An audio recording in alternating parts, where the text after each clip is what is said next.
The conflict in Ukraine continues. Today, the country's president called on the European nations to support his country's fight against the invading Russian military. And here in the U.S., South Carolina Senator Lindsey Graham called for the assassination of Russian President Vladimir Putin. Joining me right now is NBC's Chuck Todd, moderator of Meet the Press.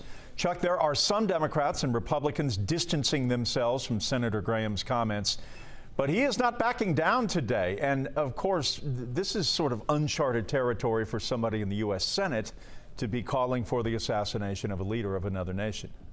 No, it is. I mean, and the thing is, look, I had a former head of NATO, former NATO Supreme Allied Commander, James Stavridis, on my podcast last week, and he remarked upon what he called the Julius Caesar solution, meaning just that without saying it, but he's a former, this is a sitting member of the government saying it, and obviously we have a, that is not a policy of the United States, it's not a policy of a democracy.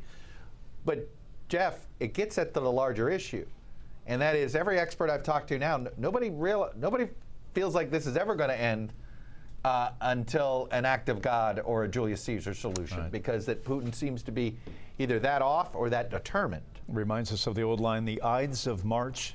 Indeed. All right. The narrative that the Russian military is struggling, and that has been ongoing here, but things have not been going as smoothly as perhaps the Kremlin had thought. Do we think that is the case?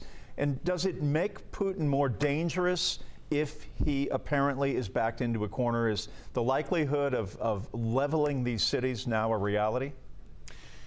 Well, I think that's the fear. Look, we don't yet have a complete answer as to why the Russian military seems to be struggling here. There's a lot of speculation. There's a lot of informed and speculation coming from the Ukrainian side. It is unclear, though, whether this is propaganda or not, but the speculation being there are some Russian troops who have no interest in fighting their brothers in Ukraine.